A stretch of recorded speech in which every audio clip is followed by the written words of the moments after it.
बता सकते हो? अब आप पत्रकारों में जिनके चाचा का नाम भृगुनाथ तिवारी हो वो आ जाए।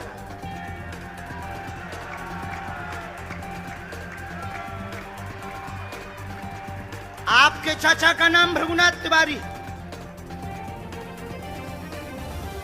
जी, मेरे चाचा का नाम भृगुनाथ तिवारी है और वो भोपाल में रहते हैं, अभी मथुरा में। बागेश्वर धाम सरकार को लेकर शुरू हुआ विवाद बढ़ता ही जा रहा है। अपने ऊपर लगाए गए आरोपों पर कथावाचक धीरेन्द्र शास्त्री का बयान सामने आया है।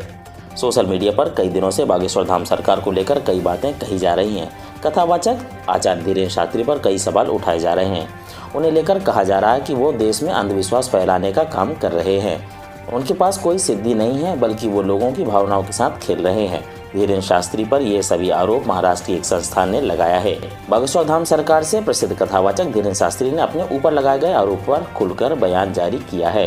मीडिया से बात करते हुए धीरेन्द्र शास्त्री ने कहा है कि मैं किसी से नहीं डरता, हिंदू शेर हैं, भगोड़े नहीं हैं। इतना ही नहीं, उन्होंने यह भी कहा कि यहाँ तो लोगों ने भगवान राम को नहीं छोड़ा, उन पर भी सवाल उठाए हैं। भगवान राम से उनके होने के लिए सबूत मांगा गया है। हम तो आम इंसान हैं, हमें कब छोड़ेंगे। महाराष्ट्र की संस्था अंधश्रद्धा उन्मूलन समिति के श्याम मानव ने धीरेन्द्र शास्त्री पर अंधविश्वास फैलाने का आरोप लगाया है। उन्होंने बागेश्वर धाम सरकार को चुनौती दी थी कि वे नागपुर में उनके मंच पर आएं और अपना चमत्कार दिखाएं। संस्थान ने कहा अगर धीरेन्द्र शास्त्री ऐसा करते हैं तो उन्हें 30 लाख रुपए दिए जाएंगे, लेकिन उन्होंने चुनौती स्वीकार नहीं की है। कहा जा रहा है कि धीरेन्द्र शास्त्री ने संस्थान की चुनौती को स्वीकार नहीं किया और वह वहां से भाग गए। लोगों का कहना है कि वह डरकर नागपुर से वापस लौट आए हैं, लेकिन आचार्य धीरेन्द्र शास्त्री का कहना है कि वह किसी के डर या चुनौती से नहीं आए हैं। उन्हें किसी के प्रमाण पत्र की जरूरत नहीं है। धीरेन्द्र शास्त्री का कहना है कि हम 7 दिन ही कथा करते हैं। बागेश्वर धाम महाराज का कहना है कि मैं चुनौती स्वीकार करता हूँ, जिसे चमत्कार देखना है वह बागेश्वर धाम दरबार आए। उन्होंने कहा श्याम यहाँ रायपुर आए, टिकट का खर्चा मैं दूंगा। आइए इन चल रहे विवादों में बागेश्वर धाम सरकार धीरेन्द्र शास्त्री का क्या कहना है। एम भारत टीवी के लिए संपादक विनीत पार्थ की विशेष रिपोर्ट। अब इनको मानना क्यों? क्योंकि ये सोची समझी हमने छतारी में घोषणा कर दी थी कि हमारे खिलाफ अब बड़े स्तर पर साजिशें होंगी, क्योंकि जो हमने 160 परिवार, जिस तरह आप घर वापसी भी करवा रहे हैं लोगों का, जगह जगह, केवल 160 नहीं, जहाँ कलदा में कथा की वहाँ 10 परिवार, बागेश्वर धाम पर भी 3, हम नाम नहीं लेंगे किस धर्म के लोग आए, उन्होंने धर्म वापसी की और घर वापसी करवा रहे हैं। तो ये वो लोग करोड़ों खर्च कर रहे हैं धर्म परिवर्तन के लिए, करोड़ों खर्च कर रहे हैं, तो उन्हें हम पर 10 करोड़ करने में क्या बुराई है? और उनका रोड़ा हम नहीं, प्रत्येक सनातनी व्यक्ति है, तो उनसे हमें डरना नहीं है। इन साजिशों का जवाब यही है, इग्नोर। हमसे एक बच्चा अभी प्रश्नोत्तरी में पूछ रहा था कि गुरुजी मन विचलित हो जाता आपके जुड़ने के बाद भी कई बार लोग भ्रम भर देते हैं। हमने कहा उसका बढ़िया सूत्र यह है कि तुम सबसे पहले तो लोगों को सुनना बंद करो। तुम जिसको मानते हो उसको सुनो। रामचरितमानस को तो सब मानते, पर रामायण की कोई नहीं मानता। गुरु को सब मानते, गुरु की नहीं मानते। पहले तो इस सिद्धांत पर तुम चलो। तो लोगों से हम यही करेंगे, आपकी न्यूज के माध्यम से हम वचन देते हैं, ऐसा कोई कृत्य नहीं करेंगे जिससे हिंदुओं की नाक और साख गिरे, चाहे हमें उसके लिए प्राणों की आहुति देनी पड़े। लेकिन हम यही कहेंगे हमारा कुछ भी हो जाए, मेरे पागलों, ये जो हमने लौ जलाई है ये बुझने ना पाए, बस। दारू सनातन धर्म के प्रत्येक धर्म को लेने वाले लोगों को ये हमारा पीटीओ अंतिम। हम इस विषय पर बहुत ज्यादा पढ़ना नहीं है, न जरूरी।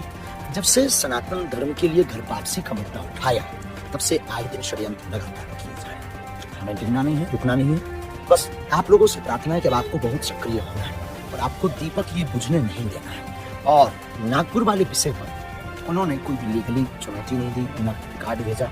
हमने उनको रायपुर आह्वान किया तो दूध का दूध, पानी का पानी हो जाएगा। लेकिन नागपुर वाले विषय में समिति के अध्यक्ष से कहेंगे, कभी आपने पादरी के ऊपर उंगली क्यों नहीं उठाई? वो जो धर्मांतरण करते हैं उसके ऊपर आपने उंगली क्यों नहीं उठाई? हम कभी भी अंधविश्वास नहीं फैलाते। हनुमान जी के नाम से प्रार्थना करते हैं और किसी का कल्याण हो जाता तो ये हमारा इष्ट चमत्कार। आपने कहा जादू टोना, तो क्या इष्ट को प्रार्थना करना जादू टोना है? इष्ट को प्रार्थना करके लोगों का कल्याण हो जाना, अपने हनुमान जी से प्रार्थना करना क्या जादू टोना है?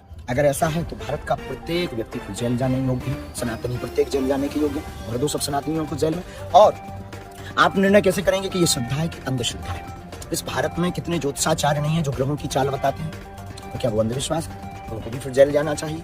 इस भारत की परंपराओं में कितनी मान्यताएं ऐसी नहीं है जो मान्यताएं समझ से परे हैं, लेकिन वो उनकी निजी श्रद्धा है। हमारी हनुमान जी के प्रति अपनी निजी श्रद्धा है। लोग आते, जैसे पिता अपने पुत्र की बीमारी पर प्रार्थना करता है कि ये किसका भला हो, वैसे ही गुरु होने के नाते अपने शिष्य के कल्याण के लिए प्रार्थना करते हैं और हमारा इष्ट वैसे कृपा कर देते हैं। क्या ये अंधविश्वास है? ज़्यादा हमें सफाई नहीं देनी है, ये अंतिम वीडियो है हमारा, क्योंकि बहुत ज़्यादा समय बर्बाद करने से हम अपने लक्ष्य से भटक जाएंगे। हम धर्मांतरण रोकेंगे, हम घर वापसी करवाएंगे, हम सनातन की बात करेंगे, हम साधु संतों का साथ लेकर, आशीर्वाद लेकर पूरे भारत में झंडा लगाएंगे और बागेश्वर धाम के पावन की वीडियो जरूर जन जन तक पहुंचाना। ये तो उनकी टेलर है, इससे बड़ी बड़ी चुनौतियां आई हैं और हम लोग अभी डर गए, हम लोग अभी डग जाएंगे, डिग जाएंगे, मुर्दा हो जाएंगे। ये लोग हमारे ऊपर अत्याचार कर देंगे, सनातन को मिटाने की साजिशें कर देंगे।